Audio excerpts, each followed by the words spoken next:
सभी मित्रों को नमस्कार। सीटेट की परीक्षा फरवरी 2026 में होगी। आपके पास बहुत कम टाइम है। अगर आपको 2 से 3 नंबर पक्के करने हैं तो यह वीडियो आप लोगों को देखनी पड़ेगी। यह टॉपिक बहुत इंपॉर्टेंट है, 8th हिस्ट्री का है, जिसका नाम भारतीय राष्ट्रीय आंदोलन का संगठन। इस वाले टॉपिक में हम लोग आपको बताने वाले हैं आर्म्स एक्ट के बारे में, वर्नाकुलर एक्ट क्या है, इलवर्ट विल क्या है, भारतीय राष्ट्रीय कांग्रेस की स्थापना, उससे जुड़े हुए प्रमुख व्यक्ति के बारे में, कांग्रेस मध्यमार्गी पार्टी के बारे में, लाल वालपाल अर्थात गरम दल के नेताओं के बारे में आपको बताऊंगा, बंगाल का विभाजन, स्वदेशी आंदोलन, महात्मा गांधी के आंदोलन, रोल एक्ट, असहयोग आंदोलन, खिलाफत आंदोलन, भारत छोड़ो आंदोलन, दांडी मार्च। जहाँ से पेपर में 4 से 5 क्वेश्चन बार बार आते हैं, 4 से 5 नंबर पक्के करने हैं, तो यह वीडियो आपको पूरी देखनी पड़ेगी। मैं कम टाइम में सारी चीज़ आपको बता दूंगा, आपकी टाइम की भी बचत यहाँ पर हो जाएगी। और जितने भी नए मित्र पहली बार वीडियो को देखने के लिए आए हैं, मैं जानता हूँ कि आपके पास टाइम बहुत कम है।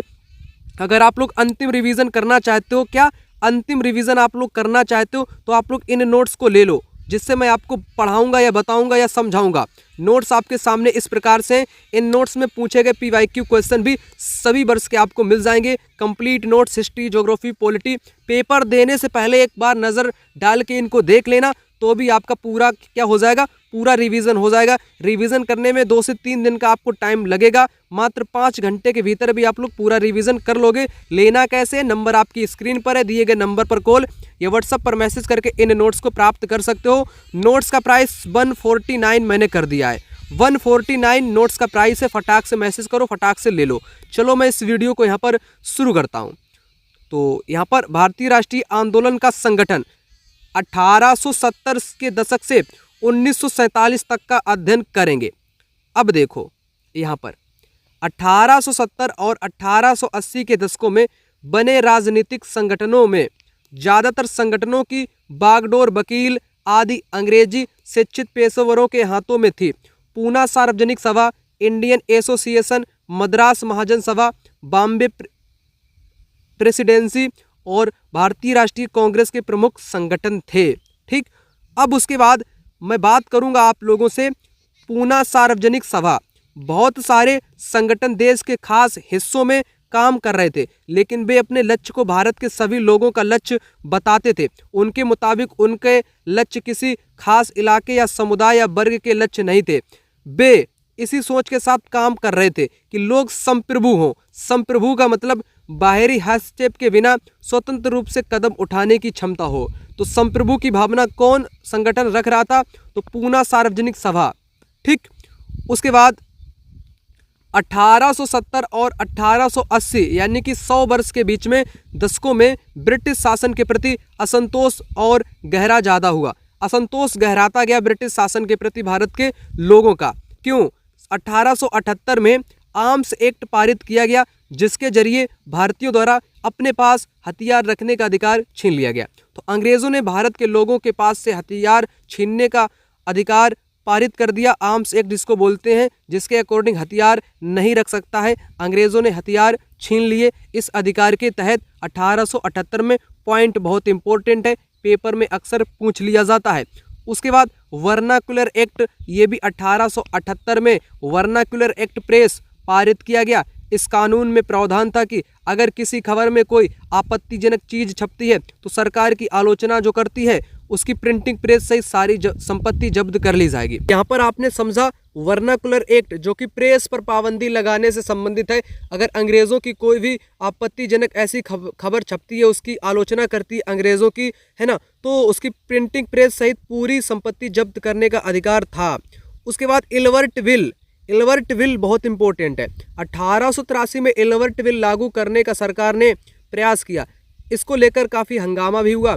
इसमें प्रावधान था कि भारतीय न्यायाधीश भी ब्रिटिश या यूरोपीय व्यक्तियों पर मुकदमे चला सकते थे, ताकि भारत में काम करने वाली अंग्रेज़ और भारतीय न्यायाधीशों के बीच समानता स्थापित की जा सके।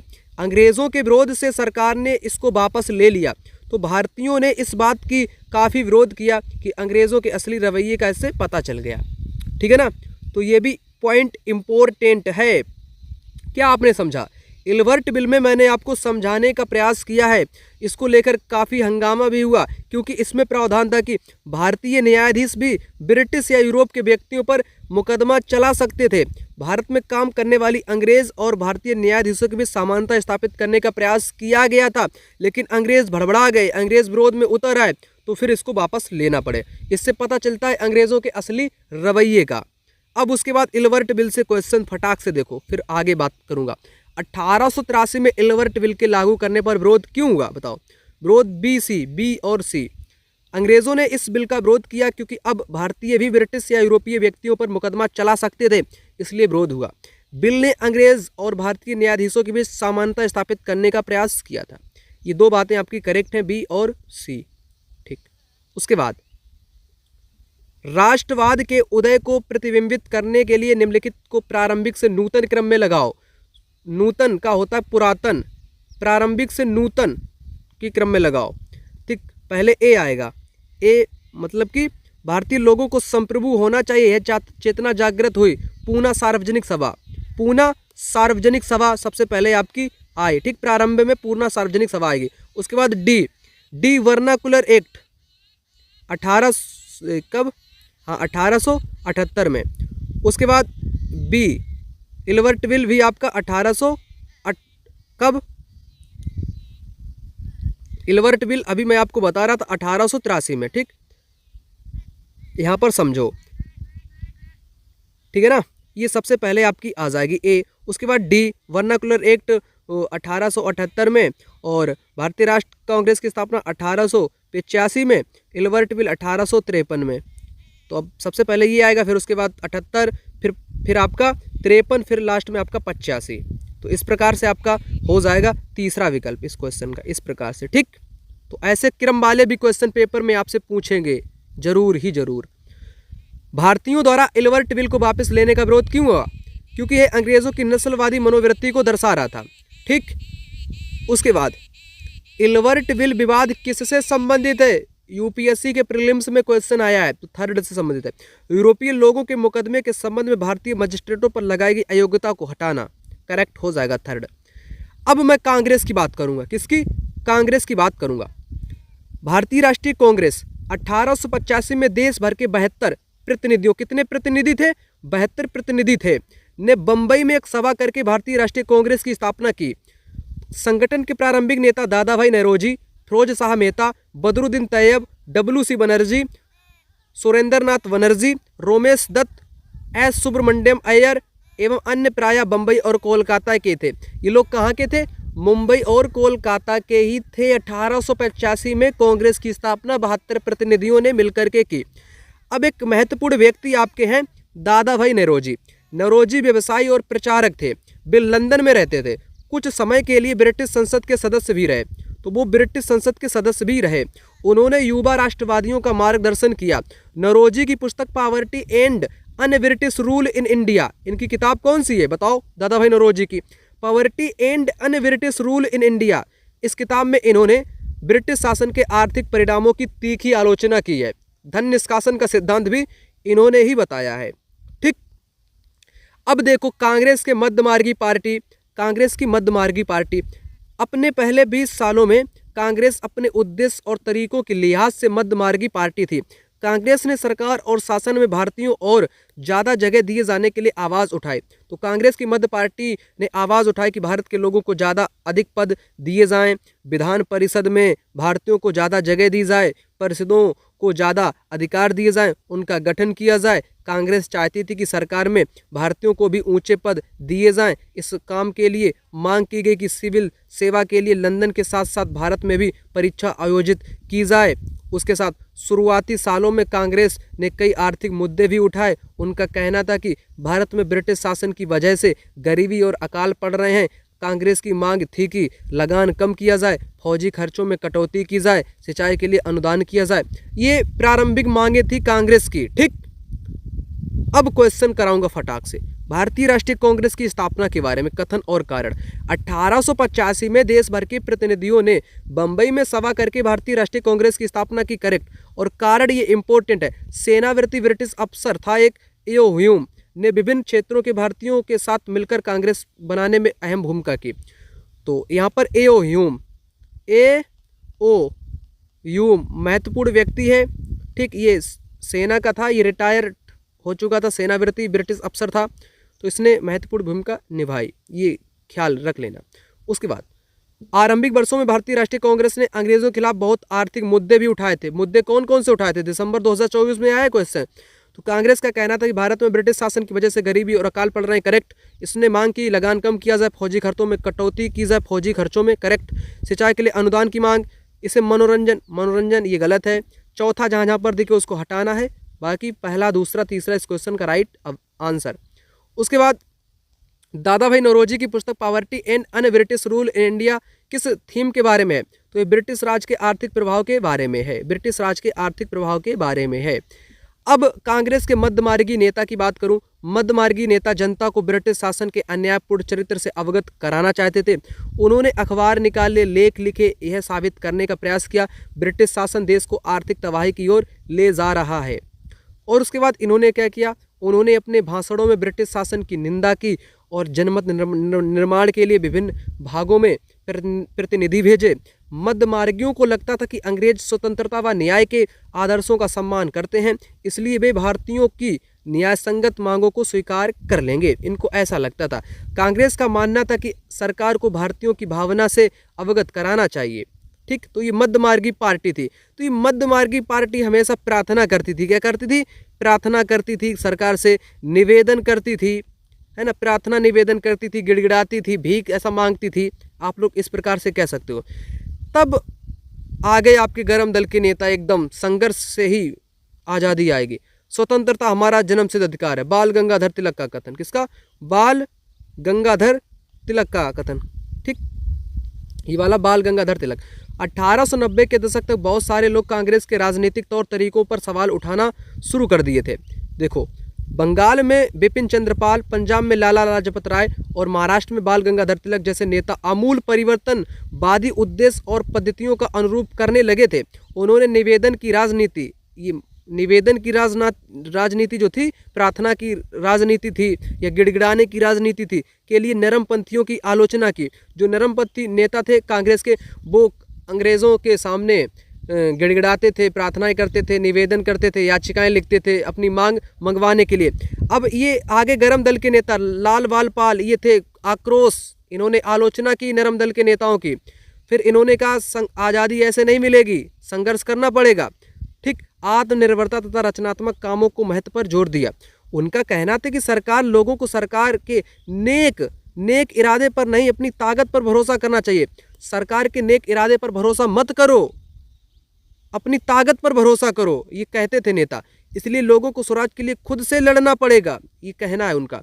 अब तिलक आगे, बाल गंगाधर तिलक, उन्होंने नारा दे दिया, स्वतंत्रता हमारा जन्मसिद्ध अधिकार है, मैं इसे लेकर के रहूंगा, कुछ भी हो जाए मैं इसे लेकर के रहूंगा। Poverty and un British rule पुस्तक के लेखक दादा भाई नौरोजी।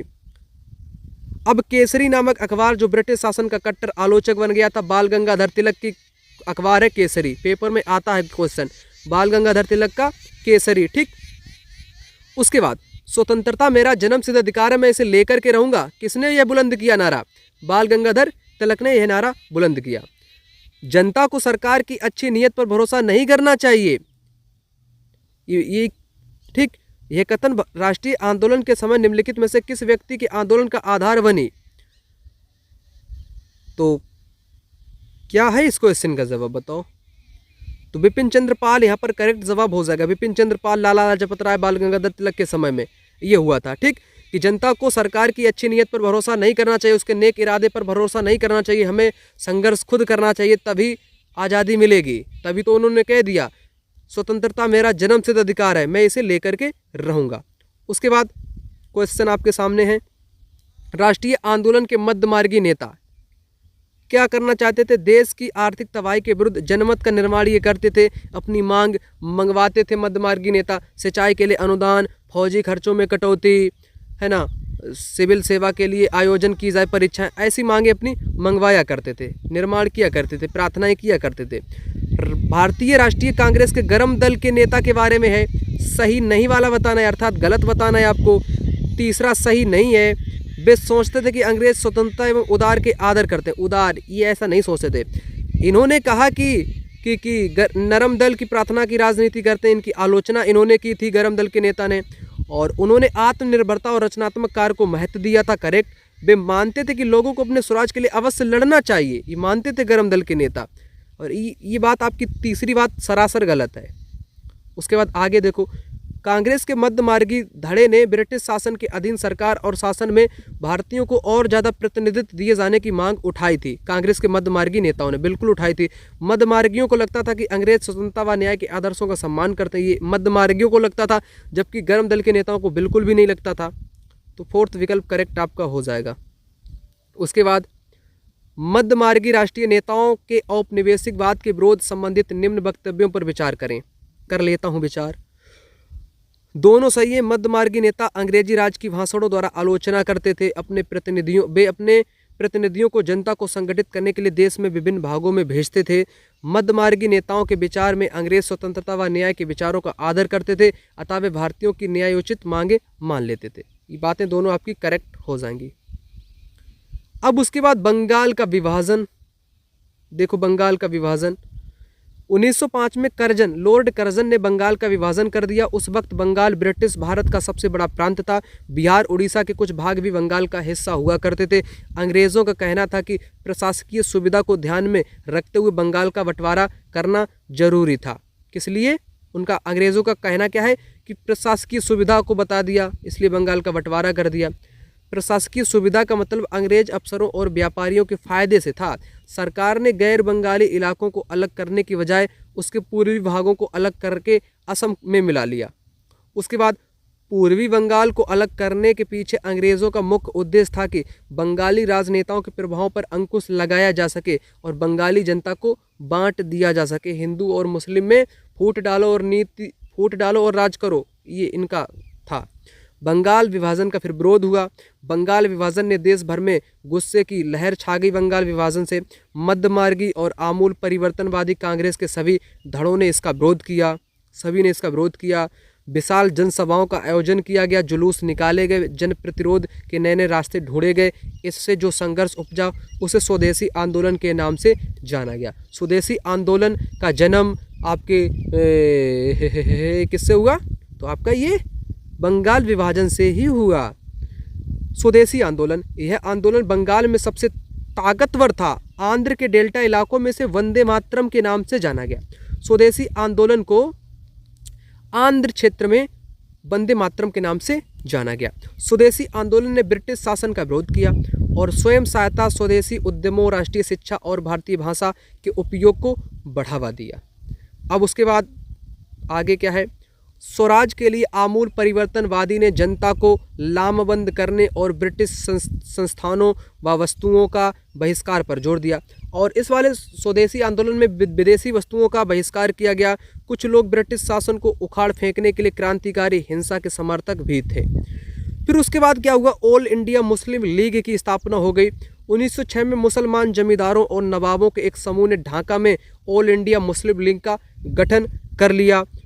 मुस्लिम लीग ने बंगाल का विभाजन का समर्थन किया। अब देखो, ये मुस्लिम लीग, ये लीग थी ना मुसलमानों की लीग, इसने बंगाल विभाजन का समर्थन दिया। ये पॉइंट ख्याल में रख लेना, अभी क्वेश्चन कराऊंगा तो बहुत बार आया है कि किसने समर्थन दिया। तो बंगाल विभाजन का समर्थन मुस्लिम लीग ने दिया या किया। लीग की मांग थी उनके लिए अलग निर्वाचिका की व्यवस्था की जाए। 1919 में सरकार ने उनकी मांग भी मान ली। अब परिषदों में कुछ सीटें मुसलमान उम्मीदवारों के लिए आरक्षित कर दी गई, जिन्हें मुस्लिम मतदाताओं द्वारा ही चुनकर भेजा जाना था। इससे राजनेताओं में अपने धार्मिक समुदाय के लोगों को अपना राजनीतिक समर्थन बनाने का लालच पैदा हो गया।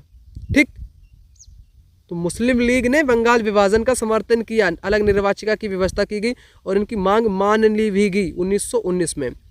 फिर उसके बाद कांग्रेस टूटी, कांग्रेस का टूटना हुआ। लखनऊ समझौता 1907 में कांग्रेस टूट गई। सूरत अधिवेशन, मध्यमार्गी धड़ा बहिष्कार की राजनीति के विरुद्ध था।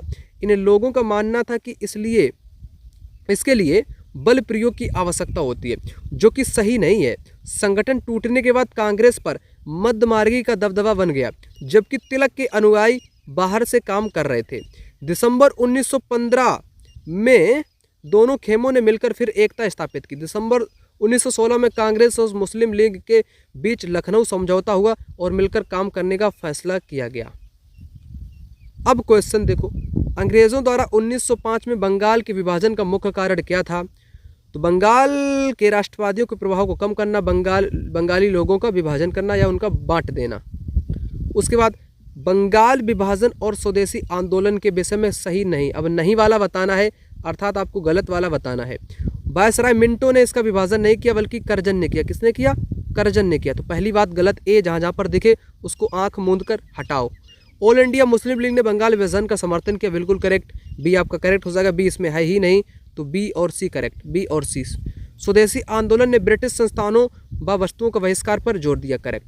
कांग्रेस का मध्यमार्गी धारा बंगाल के विभाजन के पक्ष में था, नहीं, पक्ष में नहीं था बल्कि विरुद्ध में था, तो बी और सी, बी और सी कैसे हैं आपके? करेक्ट हैं। अब क्वेश्चन में पूछा है नहीं वाला, अब ए डी सही नहीं है, ए और डी, ए और डी आपके सही नहीं है, क्योंकि बी और सी करेक्ट हो गए, बी सी हटा दो, यहाँ पर बी है, इसे हटाओ, यहाँ पर हटाओ। तो कभी कभी सही वाला आप ठोक देते हो पेपर में, नहीं वाला पूछा ना, गलत ढूंढो आप, गलत ढूंढ लिया मैंने। 1905 में बंगाल विभाजन स्वदेशी आंदोलन सबसे सशक्त था।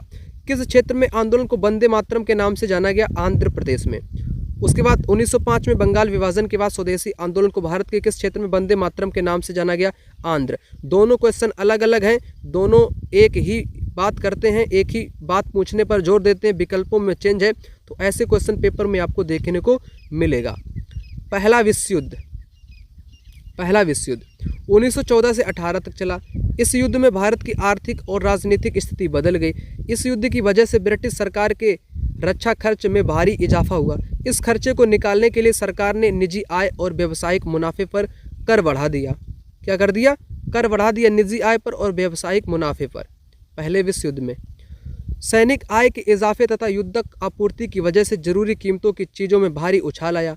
आम लोगों की जिंदगी मुश्किल होती गई। दूसरी ओर व्यावसायिक समूह युद्ध में बेहिसाब मुनाफा कमा रहे थे। इस युद्ध में औद्योगिक वस्तुओं की मांग बढ़ा दी गई। अन्य देशों से भारत आने वाले आयात में कमी ला दी गई। युद्ध के दौरान भारतीय लोगों का उद्योगों का विस्तार हुआ। ठीक, फिर क्या हुआ? गांव के सिपाहियों की भर्ती जबरन की जाने लगी। 1917 में रूस की क्रांति भी हो गई। फिर आगे महात्मा गांधी, यहाँ से इम्पोर्टेंट है पॉइंट आपका समझने जैसा, यहाँ पर समझो। गांधी जी 45 वर्ष की उम्र में 1915 में दक्षिण अफ्रीका से भारत लौटे और दक्षिण अफ्रीका में वहाँ पर ये नस्ल भेदी पाबंदियों के खिलाफ अहिंसक आंदोलन चला रहे थे। अंतर्राष्ट्रीय स्तर पर उनकी अच्छी मान्यता थी, लोग उनका आदर करते थे। दक्षिण अफ्रीका आंदोलन की वजह से हिंदू, मुस्लिम, पारसी, ईसाई, गुजराती, तमिल, व्यापारी, वकील सबसे ये मिले थे गांधी। ठीक, गांधी पहले साल पूरे भारत का दौरा किया। वह लोगों को समझे, चंपारण, खेड़ा, अहमदाबाद के स्थानीय आंदोलन के रूप में सामने आए। इन आंदोलन के माध्यम से उनका परिचय राजेंद्र प्रसाद वल्लभ भाई पटेल से भी हुआ। ठीक, उसके बाद क्या हुआ? 1918 में अहमदाबाद में उन्होंने मिल मजदूर की हड़ताल का सफलतापूर्वक नेतृत्व किया। 1918 में अहमदाबाद में। ठीक, उसके बाद रोलेक्ट सत्याग्रह, इसको समझो, बहुत इंपॉर्टेंट है। 1919 में पारित किया गया रोलेक्ट कानून के खिलाफ गांधी ने सत्याग्रह का आह्वान किया। यह कानून अभिव्यक्ति की स्वतंत्रता जैसे मूलभूत अधिकारों पर अंकुश लगाने और पुलिस को ज़्यादा अधिकार देने के लिए लागू किया गया था। तो रोलेक्ट एक्ट इसको बहुत महत्वपूर्ण है, इसको आह्वान कर दिया गांधी जी ने 1919 में, क्योंकि यह व्यक्ति की अभिव्यक्ति जैसे स्वतंत्रता है, उसकी मूलभूत अधिकार हैं, उन पर अंकुश लगाने और पुलिस को ज़्यादा अधिकार देने के लिए लागू किया गया था। फिर उसके बाद क्या हुआ कि महात्मा गांधी और मोहम्मद अली जिन्ना और अन्य नेता थे, इन्होंने मिलकर के इसका विरोध किया। ठीक, विरोध किया।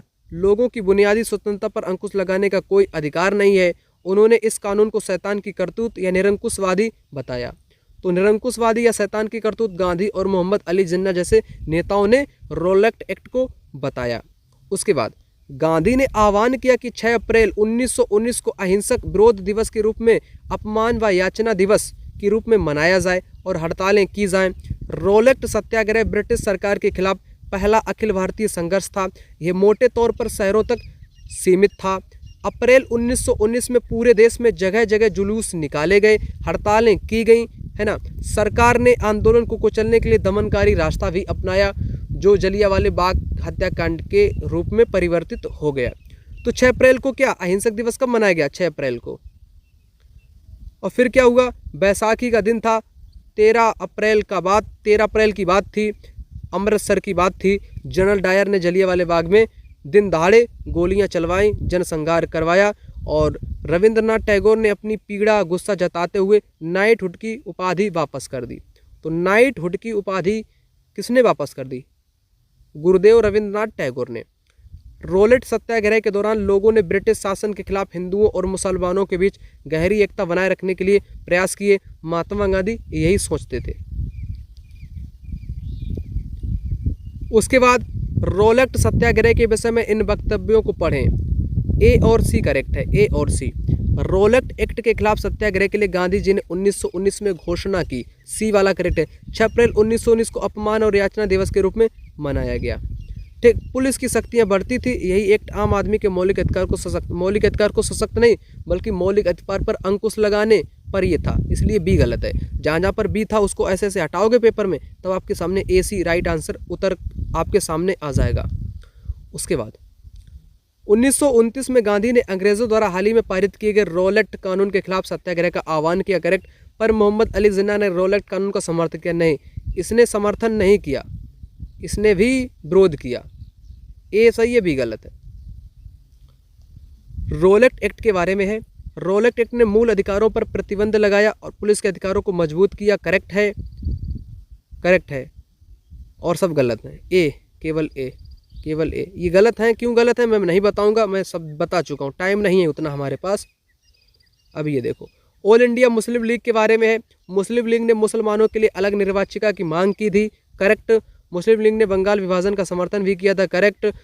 मुस्लिम लीग की स्थापना 1907 में कांग्रेस के विभाजन का मुख्य कारण, ये गलत है। ए और बी करेक्ट आपका जवाब यहाँ पर हो जाएगा।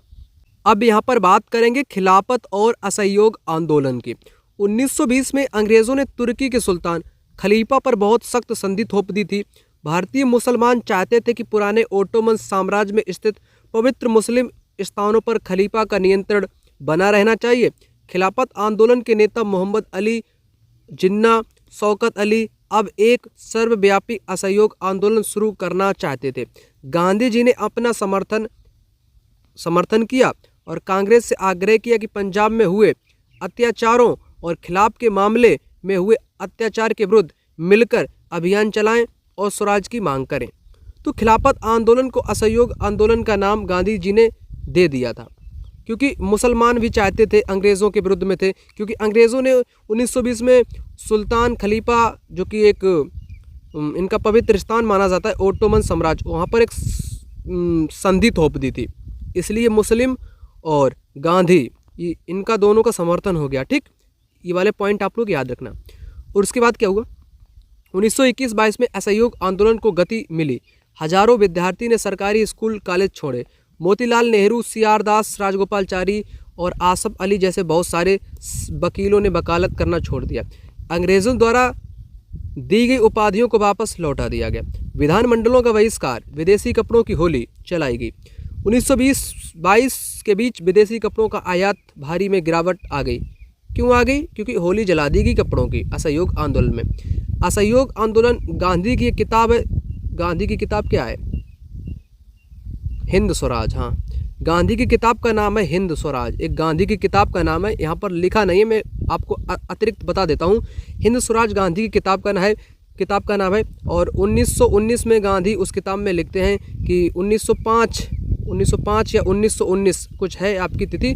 तो गांधी उसमें लिखते हैं कि भारत में जो अंग्रेजी शासन है ये भारत के लोगों के सहयोग से ही स्थापित हुआ है। अगर भारत के लोग अपना सहयोग वापस ले लें, असहयोग कर लें, तो 1 साल के भीतर ब्रिटिश शासन ढह जाएगा या ख़त्म हो जाएगा। ऐसा गांधी लिखते हैं उस किताब में। ठीक, अब उसके बाद क्या हुआ देखो। पंजाब में सिखों के अकाली आंदोलन ने अंग्रेज़ों की सहायता से गुरुद्वारों में जमे बैठे भ्रष्ट महंतों को हटाने का आंदोलन चलाया। यह आंदोलन असहयोग से घनिष्ठ रूप से जुड़ा दिखाई देता था। गांधी कृष्ण, अब गांधी जी को असम में गांधी महाराज की जय के नारे लगाते हुए चाय बागान मजदूर अपनी तनख्वाह में इजाफे की मांग करना शुरू कर दिए। असमिया वैष्णव गीतों में श्री कृष्ण की जगह गांधी राज का यशगान किया जाने लगा। गांधी को भगवान मानने लगे असम के लोग। ऐसी स्थिति आ गई थी। उसके बाद खिलाफत से जुड़े क्वेश्चन देखो, खिलाफत आंदोलन के बारे में। 1920 में अंग्रेजों ने तुर्की के सुल्तान खलीफा पर बहुत सख्ती संधि थोपी। भारतीय मुसलमान चाहते थे कि पुराने ओटोमन साम्राज्य में स्थित पवित्र मुस्लिम स्थलों पर खलीफा का नियंत्रण नहीं होना चाहिए, बल्कि वो चाहते थे होना चाहिए। नहीं के कारण आपका गलत हो जाएगा, ए करेक्ट बी गलत। उसके बाद ये क्वेश्चन देखो, 1921-22 के दौरान असहयोग आंदोलन को गति मिली। मोतीलाल नेहरू, राजगोपालचारी, असफ अली जैसे बहुत सारे वकीलों ने वकालत करना छोड़ दिया। इन्होंने वकालत करना छोड़ दिया तो सारे हजारों विद्यार्थी मैदान में उतर पड़े। ठीक, उसके बाद 1919 के बाद अंग्रेज़ों के खिलाफ चल रहा संघर्ष धीरे धीरे एक आंदोलन में तब्दील हो गया था। किसान, आदिवासी, विद्यार्थी, महिलाएं बड़ी संख्या में जुड़ते गए। गांधी जी एक नेता के रूप में सामने आ गए थे। कई बार गांधी जी का नाम लेकर आदिवासियों और किसानों ने ऐसी कार्रवाइयाँ की जो गांधी जी के आदर्शों के अनुरूप नहीं थी। जैसे उनको भगवान बना लिया, सैलरी यानी कि नौकरी तनख्वाह में इजाफे की मांग की गांधी का उपयोग करके। गांधी ने असहयोग आंदोलन अचानक रोक क्यों दिया, ये बताओ। ये हिंसात्मक हो गया था चौरी चौरा घटना के कारण। ठीक, तो हिंसात्मक होता गया था, इसलिए गांधी ने इसको रोक दिया। महात्मा गांधी ने स्थानीय आंदोलन में हस्तक्षेप करने की शुरुआत कहाँ से की थी? खेड़ा, गुजरात से। ठीक, और गांधी महाराज की जय के नारे किसने लगाए? चाय बागान मजदूरों ने लगाए थे, असम के लोगों ने। कहाँ के? असम के लोगों ने लगाए नारे गांधी महाराज की जय। उसके बाद ये देखो, निम्नलिखित में से कौन से आंदोलन गांधी जी के असहयोग आंदोलन के हिस्सा थे? खेड़ा गुजरात के पाटीदार किसान आंदोलन भी था। पंजाब के घूसखोर महंत के अकाली आंदोलन, ये अकाली आंदोलन हिस्सा था या नहीं था? गुजरात में नमक सत्याग्रह, आंध्र प्रदेश में गुंटूर जिला के गरीब किसान और जनजातियों द्वारा वन सत्याग्रह। असहयोग आंदोलन के हिस्सा पंजाब के घूसखोर महंतों के खिलाफ अकाली आंदोलन असहयोग आंदोलन के हिस्सा थे। ठीक, तो इस क्वेश्चन को थोड़ा इसमें डाउट लग रहा मुझे। यहाँ पर इसको पहले समझो। यहाँ पर इसी क्वेश्चन को समझने के लिए मैंने नीचे कुछ पॉइंट लिखे हैं। ये तभी अभी मैंने ये बताया नहीं ना आपको, तो इसलिए नहीं समझ पाओगे। तो यहाँ पर पहले पढ़ लेते हैं। लोगों की पहल कदमी क्या हुई? कई जगहों पर लोगों ने ब्रिटिश शासन का अहिंसक विरोध किया, लेकिन कई स्थानों पर विभिन्न वर्गों समूह ने गांधी के आह्वान पर अपने हिसाब से अर्थ निकाले। इस तरह रास्ते अपनाए गए तो गांधी जी के विचारों से मेल नहीं खाते थे, ऐसे अपनाए गए। जैसे खेड़ा गुजरात में पाटीदार किसानों ने अंग्रेजों के द्वारा थोपे गए भारी लगान के खिलाफ अहिंसक अभियान चलाया। तो पहला पॉइंट, तटीय आंध्र प्रदेश और तमिलनाडु के भीतरी भागों में शराब की दुकानों की घेराबंदी की गई। आंध्र प्रदेश के गुंटूर जिले में आदिवासी और गरीब किसानों ने बहुत सारे वन सत्याग्रह भी किए। सत्याग्रह में कई बार चराई शुल्क अदा किए बिना भी अपने जानवरों को जंगल में छोड़ देते थे। उनका विरोध इसलिए था। तो गांधी का उपयोग लोगों ने किया। ठीक, तो ये हिस्सा, ये आपका हिस्सा ये नहीं है, सेकेंड हिस्सा नहीं है। तो अब यहाँ पर बात करेंगे चौरी चौरा घटना की, इम्पोर्टेंट। इसी कारण असहयोग आंदोलन को वापस लेना पड़ा था, क्योंकि हिंसक होता जा रहा था। चौरी चौरा की घटना गोरखपुर में घटित हुई थी। कहाँ पर? गोरखपुर उत्तर प्रदेश का एक जिला है, वहाँ पर यह एक घटना घटित हो गई। फरवरी 1922 में जब किसानों की एक भीड़ ने चौरी चौरा पुलिस थाने पर हमला कर उसे जला दिया, तो गांधी जी ने अचानक असहयोग आंदोलन वापस ले लिया। उस दिन 22 पुलिस वाले मारे गए। किसान इसलिए बेकाबू हो गए थे क्योंकि पुलिस ने उनके शांतिपूर्ण जुलूस पर गोली चला दी। तो पुलिस ने भैया गोली चलाई तो इन किसानों ने पूरा जला दिया। लो, जल गए 22 पुलिस वाले, खत्म। गांधी ने वापस ले लिया असहयोग आंदोलन। उसके बाद पूर्ण स्वराज, कांग्रेस ने पूर्ण स्वराज की मांग का प्रस्ताव पारित किया। नेहरू की अध्यक्षता में 1929 में पारित किए गए प्रस्ताव के आधार पर 26 जनवरी 1930 को पूरे देश में स्वतंत्रता दिवस मनाया गया। तो पहली बार भारत में संपूर्ण देश में स्वतंत्रता दिवस कब मनाया गया? 26 जनवरी 1930 को मनाया गया। और पूर्ण स्वराज की मांग, लाहौर अधिवेशन 1929। ठीक, अध्यक्षता किसने की? पीटी नेहरू चाचा ने की, जवाहरलाल नेहरू ने की। ये पॉइंट इंपॉर्टेंट है। पूर्ण स्वराज की मांग, लाहौर अधिवेशन है ना 1929, उसके बाद प्रस्ताव पारित किया गया कि 26 जनवरी 1930 को पूरे देश में स्वतंत्रता दिवस मनाया गया और फिर तब से 26 जनवरी को मनाया जाने लगा। दांडी मार्च 1930 में, ठीक 1930 में गांधी जी ने नमक कानून तोड़ा। उस समय नमक उत्पादन व बिक्री पर ब्रिटिश सरकार का एकाधिकार था। गांधी का कहना था कि नमक पर टैक्स वसूलना पाप है, क्योंकि हमारे भोजन का बुनियादी हिस्सा नमक है, तो टैक्स वसूलना पाप है, ऐसा गांधी ने कहा। नमक सत्याग्रह ने सभी को जोड़ दिया। इस तरह अमीर व गरीब के बीच मतभेद पैदा नहीं होने दिया। उसके बाद साबरमती से 250 या 240 किलोमीटर दूर दांडी पैदल पहुंचे। यहाँ उन्होंने तट पर बिखरा नमक इकट्ठा किया और पानी उबालकर नमक बनाया। इस आंदोलन में किसानों, आदिवासियों, महिलाओं ने बड़ी संख्या में भाग लिया। नमक आंदोलन को कुचलने का प्रयास भी किया गया। हजारों लोग जेल में डाले गए। उसके बाद शुरुआत में महात्मा गांधी ने नमक आंदोलन में महिलाओं की भागीदारी के पक्ष में नहीं थे। निम्न में से उन्हें महिलाओं को आंदोलन में जोड़ने के लिए स्वीकृत किसने मनाया था? तो सरोजनी नायडू एक महिला थी जिन्होंने महिलाओं की भागीदारी मनाने के लिए गांधी को मनवा लिया था, ठीक, कि महिलाएं भी इसमें शामिल होंगी। नमक सत्याग्रह से नमक के उत्पादन व बिक्री पर राज्य का एकाधिकार था अंग्रेजों का। महात्मा गांधी ने इस नियम को तोड़ा क्योंकि नमक पर टैक्स कर वसूलना पाप है और भोजन का बुनियादी हिस्सा है। करेक्ट हो जाएंगे दोनों। इसको काल क्रमानुसार आपको लगाना है। खिलाफत आंदोलन 1920-21, रोल एक्ट आपका 1919, भारत छोड़ो 1942, दांडी मार्च आपका यही जो मैं आपको करा रहा था 1930। अब ये क्रम पता है तिथि तो आप लगा लोगे फटाक से, ठीक। उसके बाद साइमन कमीशन 1927, ठीक। रोल एक्ट 1919, खिलाफत 1920, दांडी 1930। इस प्रकार से आपका हो जाएगा। यहाँ पर 1930 है, ठीक, 1939 नहीं, 1930। दांडी मार्च कब?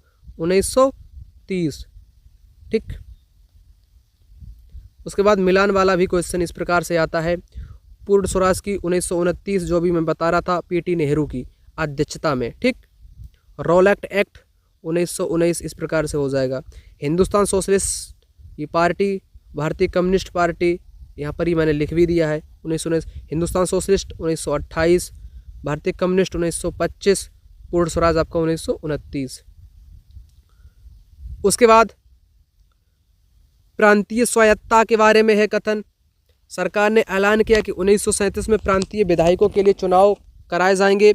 इन चुनावों के परिणाम आने पर 11 में से 7 प्रांतों में कांग्रेस की सरकार बनेगी। दोनों बातें आपकी बिल्कुल करेक्ट दी गई हैं। यहाँ पर ये पॉइंट समझो। भारतीय जनता के साझा संघर्षों के चलते आखिरकार 1935 में गवर्नमेंट ऑफ इंडिया एक्ट प्रांतीय स्वायत्तता का प्रावधान किया गया। सरकार ने ऐलान कर दिया 1937 में प्रांतीय विधायकों के लिए चुनाव कराए जाएंगे। इन चुनाव के परिणाम आने पर 11 में से 7 प्रांतों का कांग्रेस की सरकार बनेगी। यही क्वेश्चन अभी मैंने आपको करा दिया। उसके बाद प्रांतीय स्तर पर 2 साल के कांग्रेसी शासन के बाद सितंबर 1939 में दूसरा विश्व युद्ध छिड़ गया। हिटलर के प्रति आलोचनात्मक रवैये के कारण कांग्रेस के नेता ब्रिटेन के युद्ध प्रयासों में मदद देने को तैयार थे। इसके बदले वे चाहते थे कि युद्ध के बाद भारत को स्वतंत्र करा दिया जाए। अंग्रेज़ों ने यह बात नहीं मानी। कांग्रेस सरकारों ने विरोध में इस्तीफा दे दिया, ठीक। Hindustan socialist Republic association HSRA, Bhagat Singh, Sukhdev, Rajguru, इनको समझो। यहाँ पर इम्पोर्टेंट है, ये बॉक्स के भीतर मैंने जानकारी कैद की है, ठीक, बहुत इम्पोर्टेंट है। भगत सिंह, चंद्रशेखर आज़ाद, सुखदेव, अन्य क्रांतिकारी राष्ट्रवादी औपनिवेशिक शासन, अमीर शोषक वर्गों से लड़ने के लिए मजदूरों और किसानों की क्रांति चाहते थे। इस काम को पूरा करने के लिए उन्होंने 1928 में दिल्ली स्थित फिरोज शाह कोटला में Hindustan socialist Republican association HSR की स्थापना की।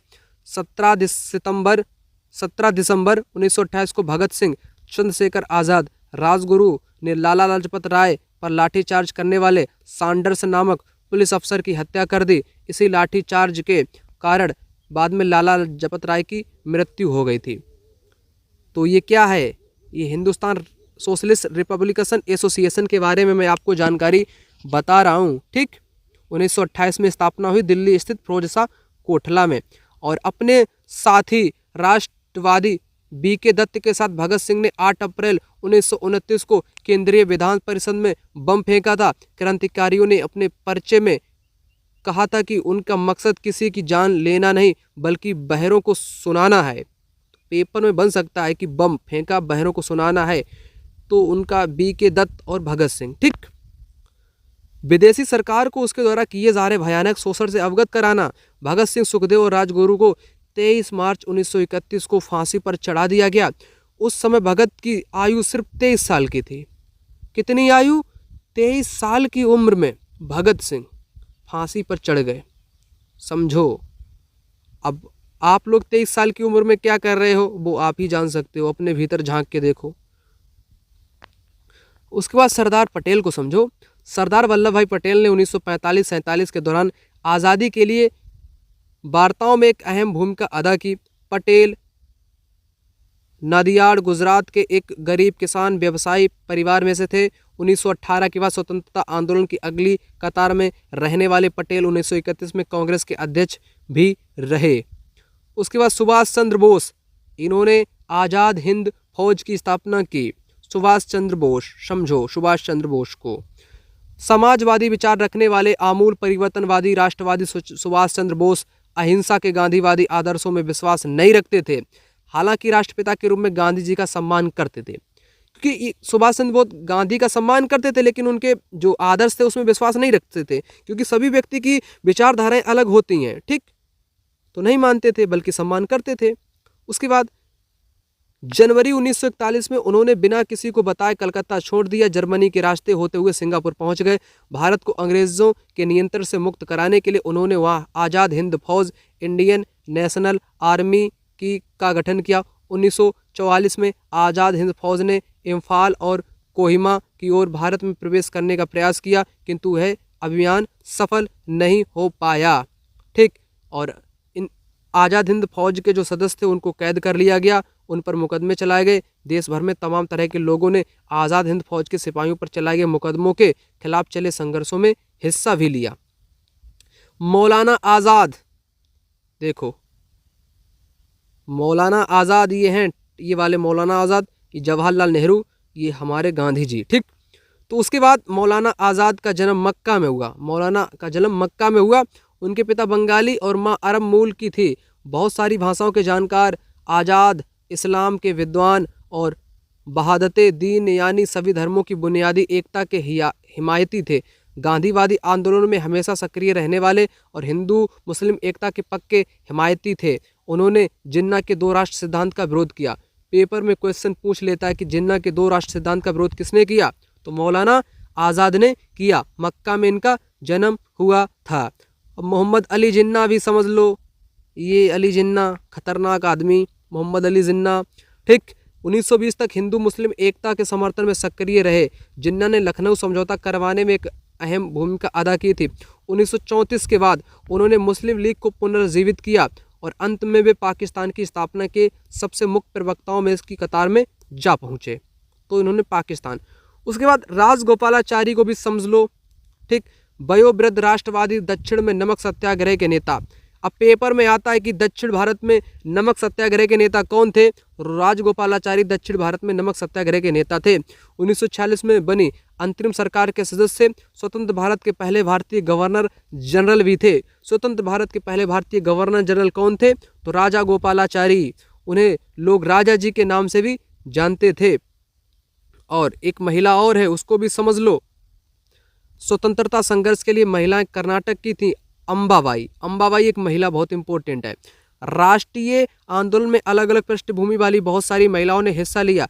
युवा और वृद्ध, अकेली और विवाहित, ग्रामीण, शहरी, रूढ़िवादी, उदारवादी, सभी तरह के माहौल से आने वाली महिलाएं आंदोलन में शामिल हुईं। स्वतंत्रता संघर्ष, महिला आंदोलन और स्वयं उनके लिए यह हिस्सेदारी बहुत महत्वपूर्ण थी।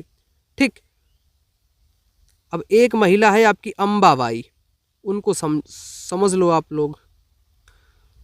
कर्नाटक की अंबाबाई का विवाह 12 साल का उम्र में कर दिया गया था। 16 की उम्र में वह विधवा हो गई उन्होंने उडुपी में विदेशी कपड़ों और शराब की दुकानों की घेराबंदी की। उन्हें गिरफ्तार किया गया, सजा दी गई। रिहा होने पर उन्हें दोबारा गिरफ्तार कर लिया गया। वह जेल से बाहर होती, सभाओं में भाषण देती, बुनाई कताई सिखाती, ये सब कुछ प्रभात फेरियों का आयोजन करवाती।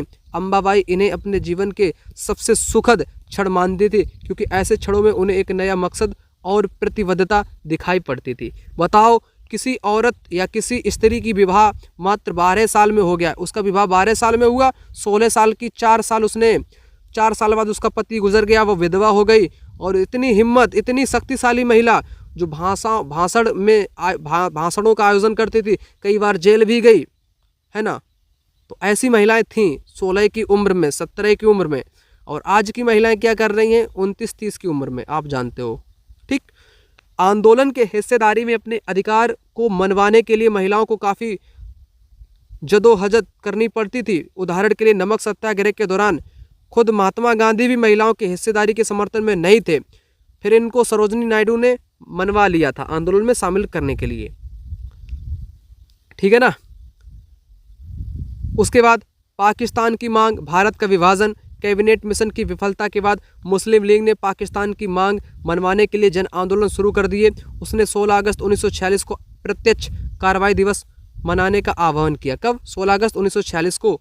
इसी दिन कलकत्ता में दंगे भड़क गए, कई दिन तक चलते रहे। मार्च 1947 तक उत्तर भारत के विभिन्न भागों में भी हिंसा फैल गई। उसके बाद विभाजन के कारण कई लोग मारे गए, असंख्य महिलाओं को अत्याचारों का सामना करना पड़ा, करोड़ों लोगों को अपने घर छोड़ने पड़े, अपने मूल स्थानों से बिछड़कर ये लोग रातों रात अजनबी जमीन पर शरणार्थी हो गए। कि भारत का विभाजन 14-15 अगस्त की मध्यरात्रि को कर दिया गया। पाकिस्तान लोग पहुँचे और हिंदुस्तान में लोग रहे, तो लाखों लोग इधर उधर से गए। विभाजन का नतीजा यह हुआ कि भारत की शक्ल सूरत बदल गई, उसके शहरों का माहौल बदल गया, नए देश पाकिस्तान का जन्म हो गया। पूर्वी पाकिस्तान और पश्चिमी पाकिस्तान का जन्म हो गया। उसके बाद नए संविधान की रचना होना शुरू हो गया था। ठीक है ना। भारत पाकिस्तान का विभाजन हो गया। अब भारत में नए संविधान की रचना हुई। दिसंबर 1946 से नवंबर 1949 के बीच तकरीबन 300 भारतीयों ने देश के आर्थिक राजनीतिक भविष्य के बारे में लंबा विचार किया। संविधान सभा की बैठकें नई दिल्ली में आयोजित की गईं, परंतु इसके सदस्य पूरे देश में फैले थे। संविधान को 26 जनवरी 1950 को लागू किया गया था। संविधान की 3 अनुसूची नहीं बोलेंगे, सूची। केंद्रीय सूची कराधान, रक्षा, विदेशी मामले। राज्य सूची शिक्षा और स्वास्थ्य। समवर्ती सूची वन, कृषि आदि विषय इसमें आते हैं। राज्यों का गठन। प्रधानमंत्री नेहरू, उप प्रधानमंत्री वल्लभ भाई पटेल दोनों ही भाषा के आधार पर राज्यों के गठन की नीति के विरोधी थे। कि भाषा के आधार पर राज्य का गठन नहीं होना चाहिए, ये चाहते थे। फिर भाषा के आधार पर राज्य का गठन हुआ। गांधीवादी नेता थे पोट्टी श्रीरामुलु ने तेलुगु भाषी के लिए हितों की रक्षा के लिए आंध्र राज्य के गठन की मांग की, है ना। और ये भूख हड़ताल पर बैठ गए। 15 दिसंबर 1952 को ये मर गए। आंध्र को अस्त व्यस्त कर डाला कि सरकार को इसकी मांग माननी पड़ी। तो इतना विरोध गहरा हुआ कि 1 अक्टूबर 1952 को माननी पड़ी और ये 58 दिन के लिए अनशन पर बैठ गए थे। फिर आंध्र की स्थापना के बाद अन्य भाषाई समुदाय भी अपने अपने अलग अलग राज्यों की मांग करने लगे। 1956 में अपनी रिपोर्ट सरकार को सौंप दी। राज्य पुनर्गठन आयोग का गठन किया गया। 1960 में बम्बई प्रांत को मराठी और गुजराती भाषी 2 अलग राज्यों में बांटा गया। ये पॉइंट ख्याल रखने जैसा है कि 1960 में 2 राज्य बनाए गए। मराठी वालों के लिए महाराष्ट्र बना दिया गया, गुजराती वालों के लिए गुजरात, ठीक, बांट दिया गया। इन दोनों क्षेत्रों को बांट दिया गया, ठीक, बम्बई प्रांत को। और 1966 में पंजाब का भी विभाजन हुआ। हरियाणा में इसका विभाजन हो गया। पंजाब में पंजाबी भाषी लोगों के लिए, हरियाणवी में हरियाणवी या हिंदी बोलने के लिए बहुतायत संख्या थी, इसको बांट दिया गया। फिर विकास की योजना या पंचवर्षीय योजनाएं भी आपकी लागू होने लगी थी।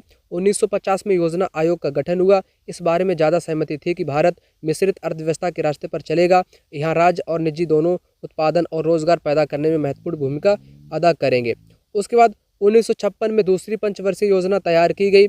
इस योजना में इस्पात उद्योग बांध परियोजनाओं पर जोर दिया गया। ये काम सरकारी नियंत्रण में रखे गए।